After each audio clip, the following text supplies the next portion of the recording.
11월 첫 주일 예배 우리에게 주시는 하나님의 말씀입니다. 구약의 말씀 신명기 1장 29절에서 33절까지 말씀입니다. 내가 너희에게 말하기를 그들을 무서워하지 말라, 두려워하지 말라.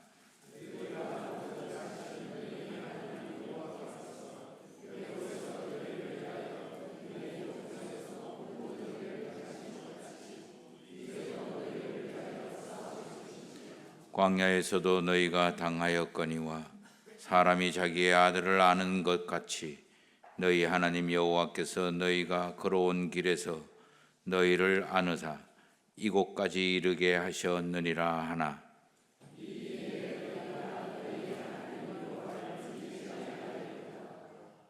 그는 너희보다 먼저 그 길을 가시며 장막 칠 곳을 찾으시고 밤에는 불로 낮에는 구름으로 너희가 갈 길을 지시하신 자이시니라. 아멘. 신약의 말씀입니다. 사도행전 3장 1절에서 10절까지 말씀입니다. 제9시 기도 시간에 베드로와 요한이 성전에 올라갈새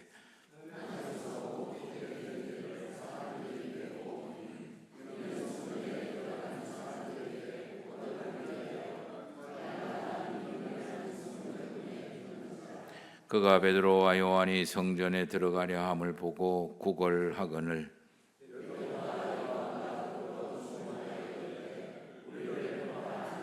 그가 그들에게서 무엇을 얻을까 하여 바라보거늘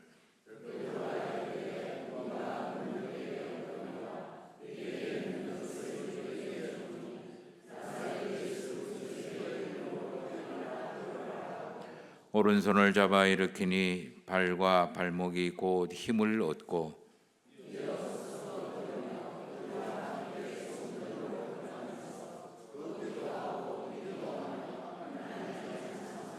모든 백성이 그 걷는 것과 하나님을 찬송함을 보고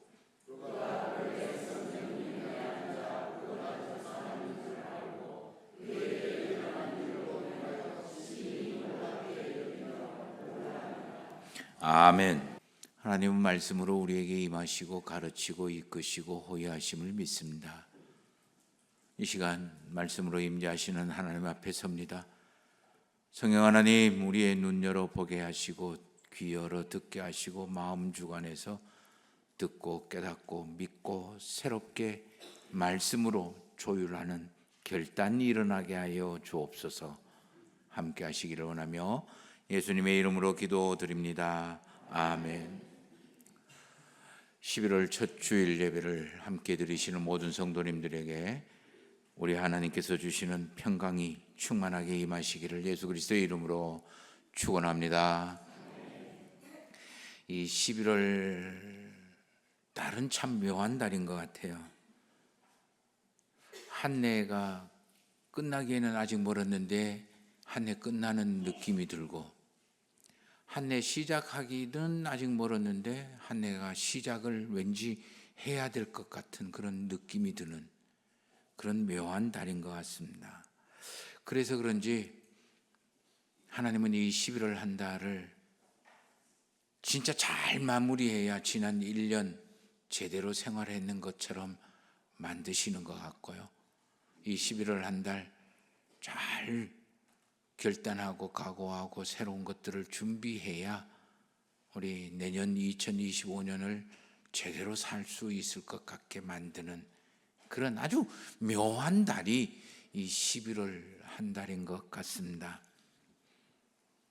이 11월 한 달 동안 저와 여러분들에게 주시는 하나님의 말씀은 내가 긍휼을 입은 까닭은, 지난 한 해 긍휼을 입고 살아온 까닭은 하나님이 주신 예수 그리스도를 통한 은혜로구나 라는 것, 그거 찾고 발견하고 그리고 감사할 때, 우리는 또 그것을 기대하고 소망할 때 이 11월 한 달은 지난 1년을 잘 마무리하고 열매 맺게 만들고 또 내년 2025년을 정말 잘 준비하고 기대감과 설렘으로 마련하게 만드는 그런 달이 될 겁니다. 은혜라는 것은 이미 하나님께서 지난 1년 동안 우리에게 주셨습니다. 그리고 지금도 주셨고요. 그리고 앞으로도 은혜로 저와 여러분들을 호위하여 가실 겁니다. 그 증거가 뭐냐고요? 내가 지금 살아있는 거예요. 은혜의 손길이 아니었으면 저와 여러분들은 지금 아마 살아있지 못할 수도 있고 지금 여기서 예배를 드리지 못할 수도 있을 겁니다. 그런데 이 은혜는요, 5가지의 아주 중요한 원리가 있습니다. 찾아야 된다. 찾지 않으면 절대로 내 눈에 보이지 않는다. 내가 알 수 없다. 은혜를 찾아야 된다. 은혜를 찾으면 발견을 해야 되죠. 찾으러 돌아다닌다고 되는 게 아니고 그거를 발견해요. 마치 은혜는 우리 생활 속에 숨겨진 소풍 가서 찾는 보물 찾기와 같습니다.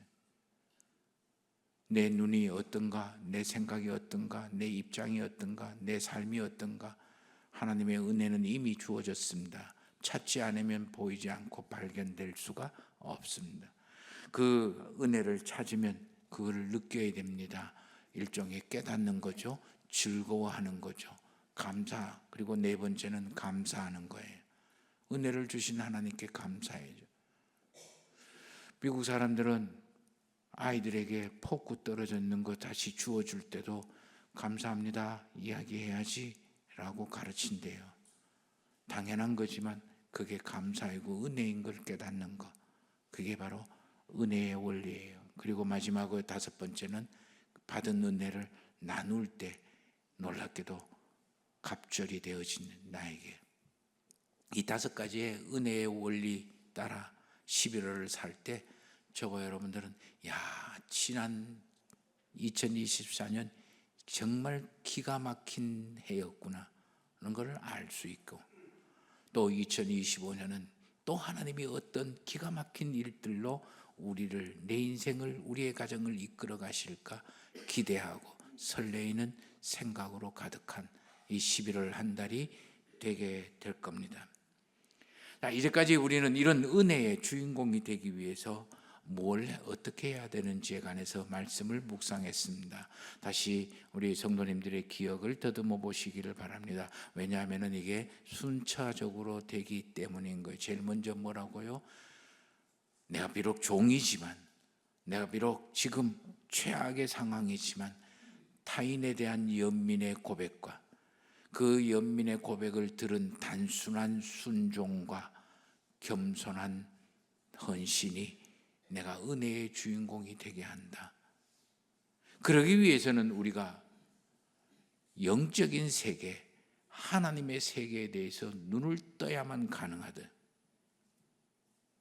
하나님의 세계에 대해서 눈을 뜨라는 그 하나님의 부름의 소리에 응답을 해라. 그리고 지난 주간에 그 응답을 하는 사람들은 반드시 하나님의 은혜를 알게 되기에 빚진 자 심정이 된다. 은혜를 받았기에 내가 은혜를 갚을 수밖에 없는 거룩한 부담감을 갖고 살아갈 수 있다. 이 거룩한 부담감이 저와 여러분들의 일상의 생활을 변화시키고 은혜의 주인공으로 만든다라는 거예요. 오늘 4번째, 거기에서 한 단계 더 나아가십시다. 오늘 말씀을 통해서 하나님의 살아계심을 직접 경험하고 느낄 수 있는 그런 은혜의 주인공이 되기를 소망해 봅니다. 오늘 본문 말씀은 우리가 익히 알고 있는 신약의 말씀입니다. 이 신약의 말씀은 저와 여러분들이 참 많이 들었는데 이 성령 강림절을 경험한 베드로와 요한에게 일어난 사건이에요. 그런데 이제까지는 대부분 나면서 못 걷게 된 사람의 관점에서 이 본문 말씀을 묵상을 참 많이 합니다.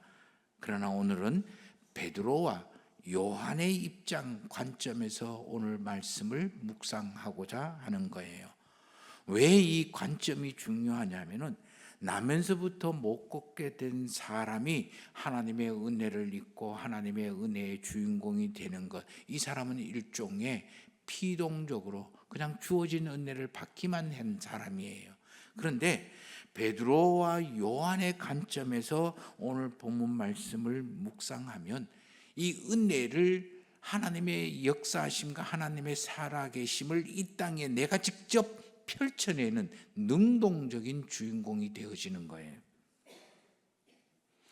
바로 이 시대에 우리에게 하나님의 살아계심을 경험하는 능동적인 은혜의 주인공이 될 수 있는 한 방법이고,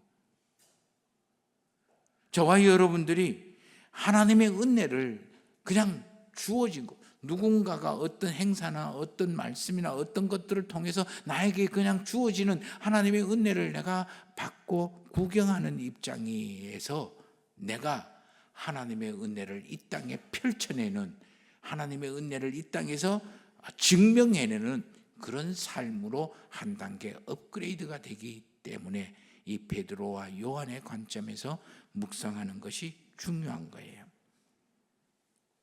베드로와 요한이 이 놀라운 일을 한 근원적인 원인이 무엇일까요? 베드로와 요한은 갈릴리 어부의 출신입니다. 지식적으로도 그렇게 대단히 뛰어난 사람도 아니에요. 사회적인 능력으로도 대단히 큰 사람도 아닙니다. 그리고 다른 사람에 대한 영향력이나 그리고 가지고 있는 힘이 대단한 게 아닙니다. 얼마 전까지만 해도 이 베드로와 요한은 예수님을 3년이나 따라다녔다라고 이야기하면서도 이 사람은 예수님의 결정적인 시간 속에서 모른다고 부인을 하고, 때로는 도망가기도 하고, 때로는 감추고 얼굴을 숨기기도 했던 그런 형편없는 믿음을 가지고 있었던 사람들이에요. 그런데 어떻게 이 오순절 기간을 지나고 이 베드로와 요한은 하나님의 살아계심이 이런 거다라고 단도직입적으로 탁 펼쳐내는 이런 사람으로 변했을까? 은혜의 주인공, 하나님의 은혜를 이 땅에 만든다 그러니 좀 이상합니다만은 그거를 펼쳐내는 그런 능동적인 은혜의 주인공으로 변했을까라는 거예요. 그 원인을 알고 그 요소를 알면 저와 여러분들도 베드로와 요한과 별 다른 게 없는 저와 여러분들도 베드로 요한처럼 하나님의 살아계심을 우리의 가정에서, 내 살아가는 삶의 현장에서 만들고 펼치고 경험하고 보여줄 수가 있을 거다. 이것을 가지고 뭐라고 이야기하냐? 성경에서는 증인이라고 표현을 하는 거예요. 저는 어쩌면 이게 저와 여러분들의 신앙생활의 핵심이 될 수 있을 거라고 여겨집니다. 아주 중요한 영적인 원리가 여기에 들어있는 거예요.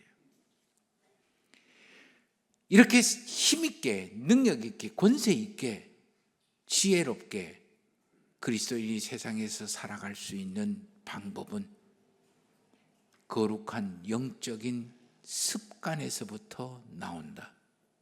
오늘 1절 말씀을 한번 보십시다.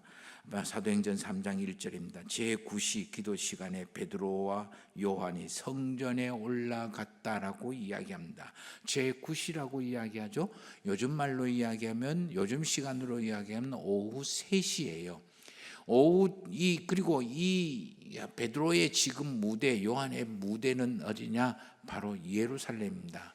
중동 지역에서 오후 2시에서 3시 사이는 진짜 사람이 생활하고 사람이 바깥에 움직이고 어떤 일을 하기에 최고로 나쁜 시간, 최고로 힘든 시간, 최고로 어려운 시간이 바로 이 제9시 오후 3시예요. 기도하러, 기도 시간이라고 했습니다. 당연히 기도하러 성전에 올라갔다라고 이야기합니다. 제일 더울 때, 제일 움직이기 힘들 때, 제일 괴로운 시간에 이들은 기도하려고 움직이고 활동을 하는 거예요. 성전으로 올라갑니다. 시원한 그늘에서 기도할 수도 있고, 옆에 시원한 음료 갖다 놨고 편안하게 집에서도 기도할 수 있습니다. 그러나 이들은 자기가 작정한 기도 시간에 하나님의 성전에, 하나님과 약속한 장소에 하나님의 일을 위하여 기도하러 올라가는 거예요. 편하게 예수 그리스도를 믿고 어쩌면 좀 더 편하게, 좀 더 어떻게 우아하게, 좀 더 적당하게 예수 그리스도를 믿으려고 하는 저와 여러분들과는 조금의 차이가 있는 것 같아요. 베드로와 요한은 가장 힘든 상황과 조건에서도 하나님과의 약속 시간, 하나님과의 약속한 일, 하나님과의 약속한 장소에 나아가는 거예요. 저는 이게 신앙의 핵심이라고 여깁니다. 하나님의 말씀 따라 하나님의 시간에, 하나님의 장소에, 하나님의 그 모습을 띄고 머물고 지켜내는 것. 내 좋은 대로, 내 편한 대로, 내 하고 싶은 대로, 내 이런저런 이유되며 합리화하며 변명하면서 그 약속을 벗어나는 것, 그 장소를 벗어나는 것, 그 일을 벗어나는 것, 그거는 신앙생활이 아닌 거죠. 더 놀라운 것은 이들이 이러한 영적인 하나님과의 관계의 일들이 일상의 습관이라는 거예요. 이러한 일상의 영적 습관이 저와 여러분들이 세상에서 힘과 권능과 권세로 이겨나가고 승리하게 만들고 헤쳐나가게 만드는 결정적인 요소가 된다는 거예요. 세상을 살아가는 데는 참 많은 힘이 필요하죠. 그 힘을 우리는 어떤 사람들은 좋은 학벌이어야 된다라고 이야기해서 좋은 대학에 나오고, 그래서 우리 청년들은 지금 스펙 쌓기에 열심입니다. 그게 힘이라고 생각하기 때문에, 물론 힘이 될 수도 있죠. 어떤 사람은 재력이 힘이다, 그래서 많은 재력이 있고 든든한 재력이 있으면 된다라고 생각합니다. 어떤 사람은 특별한 재능이 있든지, 어떤 사람은 재주가 있든지, 어떤 사람은 든든한 부모님의 뒷배가 있든지, 아니면 누구누구처럼 요즘 신문에 말고 떠드는 누구누구처럼 든든한 권력의 뒷배가 있든지, 어쨌든 간에 이런 것이 있어야만 내가 세상에서 어떤 모임, 어떤 조건, 어떤 상황에서든 내가 어깨 펴고 당당하게, 그리고 내 큰소리 빵빵 치면서 자신 있게 살아간다라고 생각을 합니다. 그래서 이런 것이 있으면 어디든지 어깨에 힘주고 당당하게 자기 할 말 다 하고, 그리고 자기 얼굴 꼿꼿하게 쳐들면서 그렇게 큰 소리 치며 살아가는 힘이 되는 게 이게 세상의 모습이죠. 반대로 없으면요, 열등감에 쌓이고 주눅 들고 손 늘어뜨리고 고개 쑥 숙이고, 내 인생 왜 이럴까, 내 인생은 왜 이렇게 힘들까, 어려울까, 이 생은 안 되니 다음 생에 기약을 해봐야 된다, 이런 쿵저럭쿵 이야기하면서 이런 힘을 가지기 위해서 이빨 꽉 깨물고 주울똥살똥 모르게 덤벼들면서 일을 하기 시작합니다. 그런데 그러면 그럴수록 저와 여러분들의 인생의 가장 중요한 요소는 잃어버리고 놓치면서 살아가게 되는 거예요. 그러면서 자기가 바쁘게 많은 일을 하면 이것에, 이 힘에 좀 더 가까이 되어질까 스스로 위로합니다. 우리 고속도로를 달리다 보면 가끔씩 가다가 그렇게 얘기합니다. 빠르면 빠를수록 풍경을 놓쳐버립니다.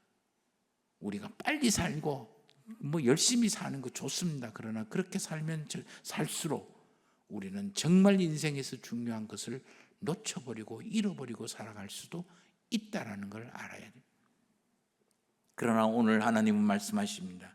사람이 살아가는 이 세상에서의 지혜, 이 세상에서의 힘, 이 세상에서의 권세, 이거는 영적인 습관을 통해서 너에게 주어진다라는 거예요. 우리 육신의 힘을 얻기 위해서는 잘 먹고 뿐만 아니고 지속적으로 운동을 해야 됩니다. 그래야 힘이 생기죠. 영적인 것도 마찬가지예요. 지속적으로 잘 먹고 지속적으로 영적인 단련을 해야 되는 거예요. 이 영적인 일상의 습관을 통해서 이 세상을 이길 수 있는 힘이 주어지는 거예요. 저는 이것을 거룩한 일상이라고 표현을 하고 싶습니다. 세상에 여러 가지 문제를 만납니다. 우리가 해결해야 될 숙제들이 엄청나게 많습니다. 풀어야 될 숙제도 엄청나게 많습니다. 자녀들도 늘 숙제이고, 저와 여러분들에게 지금 부모님들도 숙제이고, 웬 풀어야 될 숙제가 많은데 그때 우리가 풀어야 될 숙제를 풀 수 있도록 지혜가 필요한 거예요. 저와 여러분들은 이 세상에서 당하는 것이 참 많이 있습니다. 때로는 자존심 무시당하기도 하고, 때로는 따돌림 당하기도 하고, 때로는 계획했던 것들이 막히기도 하고, 그럴 때마다 그것을 돌파할 수 있는 힘이 필요한 거예요. 저항할 수 있는 힘이 필요한 거예요. 나를 지킬 수 있는 힘이 필요한 거예요.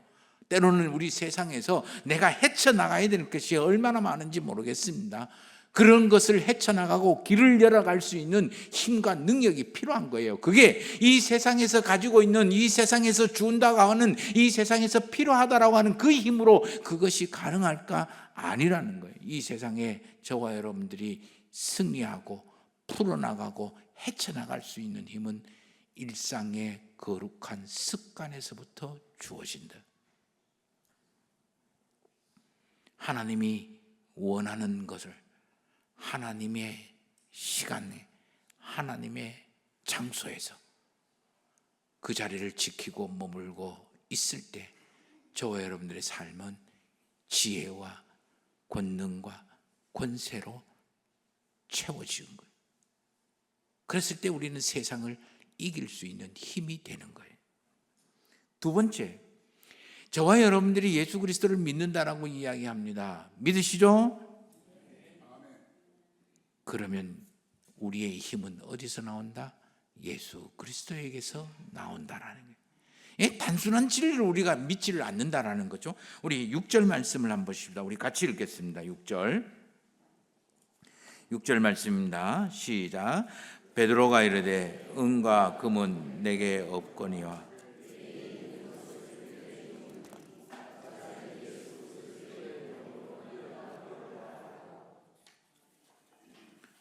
베드로와 요한에게 없는 것이 있습니다. 은과 금이 없대요. 요즘 말로 하면 돈 없다라는 거죠. 사실 구걸하는 사람에게 제일 필요한 게 뭘까요? 돈이잖아요. 은과 금이에요. 그런데 근본적인 해결책은 안 돼요. 당장은 필요해도. 반대로 베드로와 요한에게 있는 것이 있습니다. 예수 그리스도를 믿는 믿음이에요. 구걸하는 사람에게 당장은 필요 없어요. 예수 그리스도를 믿는 믿음이 빵을 만들어냅니까? 밥을 만들어냅니까? 우유를 만들어냅니까? 그러나 이 남에서 걷지 못하는 사람에게는 가장 필요한 게 바로 예수 그리스도를 믿는 믿음이라는 거예요. 저와 여러분들도 베드로와 요한처럼 은과 금이 없습니다. 그러나 베드로와 요한이 가지고 있는 것, 저와 여러분들도 가지고 있습니다. 그게 바로 예수 그리스도의 이름이라는 지혜와 권능과 권세라는 거예요. 사람은요, 가보면 동물은 자가 발전이 안 돼요. 에너지를 만들 수가 없어요. 외부에서 뭔가를 섭취를 해야 돼요. 식물은 자가 발전이 되는데 사람은 영적인 동물이라고 이야기해요. 특별히 육신을 위해서는 밥이나 이런 것들을, 고기라는 것 등 이런 것들을 먹어야 우리가 힘이 생기는 거죠. 마찬가지예요. 사람을 보고 영적인 동물이라고 이야기하는 것은 영적인 것들을 먹어야만 우리가 힘이 생긴다라는 거예요. 사실 영적인 힘을 사람들은 영적으로 배가 고파서 사람들은 아무 곳에서나 이 영적인 힘을 충전시키고 그리고 채워넣는 사람들. 귀신에게도 영적인 힘이 있고요, 사단의 영적인 힘도 있어요. 그래요. 무당도 내일 알 수 있고 점치고요, 무당도 병 고쳐요. 저 산속에 있는 승려들은 병 안 고친 줄 아세요? 놀라지 마세요. 승려들도 방언해요. 다 영적인 공급을 받기 때문인 거예요. 그런데 가만 보면 이 무당이 이야기하는 사람, 무당 앞에 가 있는 사람들을 보면 늘 한뿔 꺾여서 고개 쿡 쳐박고 시키는 대로 다 합니다. 무당이 항상 점치는 사람이 항상 큰 소리를 해요. 그리고 그것 따라 또 다 해요. 그래서 전재산 갖다 바치는 사람들도 있죠. 영의 공급이, 영의 힘에 우리가 잘못 채워지면, 영향을 받으면 그렇게 되는 거예요. 그러나 예수 그리스도를 믿는 저와 여러분들의 이 영적인 힘, 공급은 어디에서 올까요? 예수 그리스도에게서 온다. 이거 믿는 게 그리스도인이에요. 살아계신 예수 그리스도에게서 우리의 몸을 치유하는 권세가 있음을 믿는 사람, 살아있는 예수 그리스도에게서 우리의 마음의 소생함을 얻을 수 있는 능력이 공급되어지는 사람, 살아계신 예수 그리스도에서 우리의 영이 하늘의 생기로 충만하게 여겨지게 공급받는 사람, 그걸 믿는 게 저와 여러분들. 누구? 그리스도인. 살아계신 예수 그리스도가 이 세상의 승리를 하기 위해서 지혜와 권능과 권세를 주신다고 믿는 사람. 이 땅에서 주어진 환경이 좋든 나쁘든, 내 삶의 여건이 풍족하거나 아니면 모자라서 좋든 나쁘든 간에 내가 사람답게 살고 하나님의 형상을 가지고 살아갈 수 있는 그런 삶을 살아갈 수 있는 것, 그게 예수 그리스도로부터 주어진다라고 믿고 고백하는 사람, 이 사람이 그리스도인이에요. 나는 예수 그리스도를 믿는다라고 이야기하고 말로는 그렇게 하고 교회 와서 예배를 드린다 할지라도 이런 예수 그리스도의 이름에 지혜와 권세와 권능을 공급받지 않는 사람들은, 그래서 시내 나가고 바깥에 나가고 시내 나가고 때로는 무당도 만나고 좋은 게 좋은 거지, 점도 보고 이런 것 저런 거 다 끌고 모아갖고 내 인생 복되게 만들면 되지, 그렇게 살아가는 사람은 이미 그리스도인이 아니라는 거예요. 혼합 잡탕이지. 그리스도인의 영적인 힘은 오직 예수 그리스도에게서부터 온다. 그 믿는 게 그리스도인이에요. 우리가 돈이 없지 가오가 없습니까? 아무 인데나 가나 고개 숙이지 마세요. 그래서 사도 베드로는 다른 이로서 구원을 받을 수 없나니 천하 사람 중에 구원받을 만한 다른 이름을 우리에게 주신 일이 없다. 사도 바울은 주 예수 그리스도를 믿으라, 그리하면 너와 내 집이 구원을 얻으리라. 한 발짝 더 나가서 이 보배를 질그릇에 담았으니 능력의 심이 큰 것이 하나님에게 있지 나에게 있지 않은 것을 알. 그래서 예수님은 내가 곧 길이요 진리요 생명이니 나를 말미암지 않고는 하나님께로 갈 수가 없다라고 이야기하는 거예요. 베드로와 요한처럼 저와 여러분들도 사회적으로 대단한 거 아무것도 가진 거 없어요. 우리 교회 정말 저는 그게 감사하다고 생각해요. 높은 사람도 없고요, 힘 있는 사람도 없고요, 부자도 없고요, 그렇다고 해서 가난한 사람도 없고 똑똑한 사람도 없고, 경상도 말 다 또이 고모양 너무너무 좋아요. 세상적으로 보면 베드로나 저나 우리 성도님들이나 다른 거 하나도 없어요. 그럼에도 불구하고 같은 게 있어요. 예수 그리스도의 이름을 믿는다라는 거예요.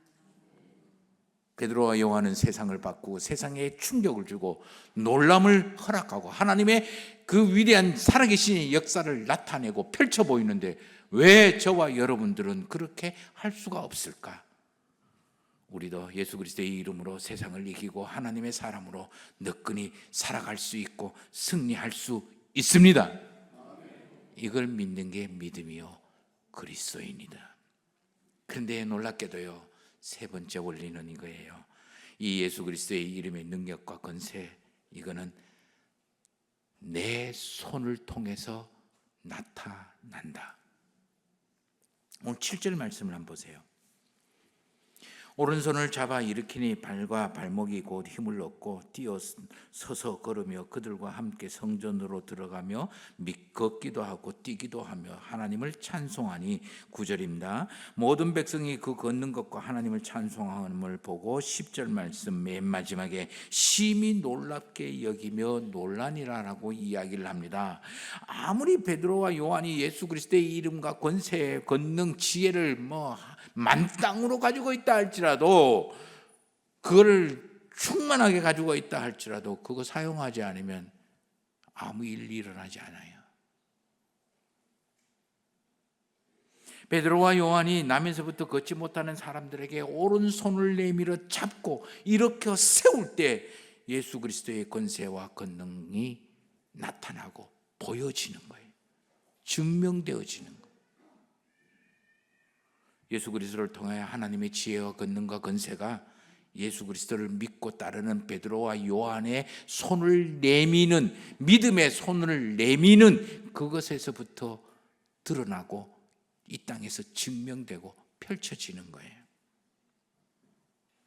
베드로와 요한이 아무 일을 하지 않았다면, 손을 내밀지 않고 말을 하지 아니하고 주목하여 보지 않았다면 하나님의 예수 그리스도의 이름을 통한 그 위대한 역사는 일어나지 않는 거예요. 저와 여러분이 예수 그리스도의 이름으로 아무것도 하지 않으면 아무 일도 일어나지 않아요. 베드로와 요한이 믿음의 손을 내밀고 그를 주목하여 보고 믿음의 손을 내밀고 일으켜 세울 때에 수많은 사람들이 하나님의 살아계심을 경험하는, 능동적으로 하나님의 은혜를 펼쳐내는 주인공이 되는 거예요. 우리가 예수 그리스도의 이름으로 말을 하고 주목을 하고 손을 내밀 때 하나님의 일이 나를 통해서 펼쳐내는 거예요. 그래서 그런지 예수 그리스도의 능력과 권세는요, 예수 그리스도를 믿는 사람들에 통하여 이 땅에 나타나는 거예요. 우리 가정에 나타나는 거예요. 우리 일터에서 나타나고 이 교회에서 나타나는 거예요. 그래서 사도 바울은 그리스도인의 편지 또는 그리스도인의 향기 또는 그리스도인의 대사, 그리스도인의 얼굴이라고 이야기를 합니다. 이거를 저는 이렇게 표현을 하고 있어요. 제 평생에 제 개인의 신앙적인 모토이기도 합니다. 하나님의 눈으로 사람을 보고 하나님의 마음으로 사람을 대하고 하나님의 손으로 일을 하고 하나님의 입으로 사람에게 구원을 선포하는 것. 내가 하나님의 눈이 되고 내가 하나님의 마음이 되고 내가 하나님의 손이 되고 내가 하나님의 발이 되고 내가 하나님의 그 입이 되었을 때 하나님의 일이 우리에게 드러나는 거예요. 오늘 구약의 말씀도 우리에게 이것을 가르쳐 줍니다. 이스라엘 백성들이 하나님이 주시고자 하는 그 젖과 꿀이 흐르는 약속의 땅을 정탐을 하였습니다. 12명이 갔는데 그 중에 10명이 땅은 정말 12명이 다 이구동성으로 땅이 너무너무 좋다, 너무너무 기름지다, 진짜 젖과 꿀이 흐르는 그런 좋은 땅이다. 근데 10명이 이야기합니다. 입을 맞췄는지 거기에는 우리보다 너무너무 큰 거인들이 살고 그리고 그들의 성벽은 얼마나 두껍고 든든한지 우리가 감히 그들에게 비하면 우리는 메뚜기일 뿐인 거야. 그러니 도저히 이거는 불가능. 하나님이 왜 우리에게 불가능한 일을 시키는지 모르겠어. 그때 갈렙이 폭탄 선언을 합니다. 무슨 소리를 그따위로 하노? 하나님이 우리보다 먼저 가신다. 우리가 가는 길을 앞서 하나님이 가시고 우리는 하나님이 내신 그 길을 하나님을 믿고 가면 우리가 점령할 수 있는 거야. 하나님이 약속하신 거잖아. 이거는 힘으로 가는 것이 아니라 믿음으로 가는 거야. 믿음의 길이야. 그렇게 이야기합니다. 갈렙 뭐 대단한 사람이겠습니까? 베드로 요한 뭐 대단한 사람이겠습니까? 갈렙도 쫄았습니다. 그래, 맞아. 그들에게 비하면 우리는 메뚜기와 같은 거야. 그러나 갈렙은 그들이 가지고 있지 않는 것을 가지고 있습니다. 베드로와 요한은 주변의 사람들이 가지고 있지 않는 것을 가지고 있습니다. 그게 바로 나사렛 예수 그리스도의 이름인 거예요. 하나님인 거예요. 먼저 가시는 하나님, 나보다 앞서 가시고 길을 내시는 하나님. 우리 오후에 찬양 예배 때 그렇게 불렀던 길을 내시는 하나님의 모습인 거예요. 하나님은 이 믿음의 사람을 통해서 하나님의 살아계심을 나타내고 하나님의 뜻을 이 땅에 이루어 내십니다. 하나님이 찾으시는 사람들은 바로 이런 사람이에요. 하나님의 눈으로 사람을 보고 하나님의 마음으로 사람을 대하고 하나님의 손으로 하나님의 일을 하는 사람, 내 인생 최악과 그리고 제일 큰 위기 상황 속에서도 내가 기꺼이 하나님의 눈이 되고 하나님의 마음이 되고 하나님의 손이 되고 하나님의 발이 되고 하나님의 입이 되는 그 사람을 그리스도인이라고 부릅니다. 우리 이 11월 아주 묘한 달, 저와 여러분들이 이 그리스도인으로 능동적으로 은혜를 만들어내는 주인공이 되시기를 예수 그리스도의 이름으로 축원합니다.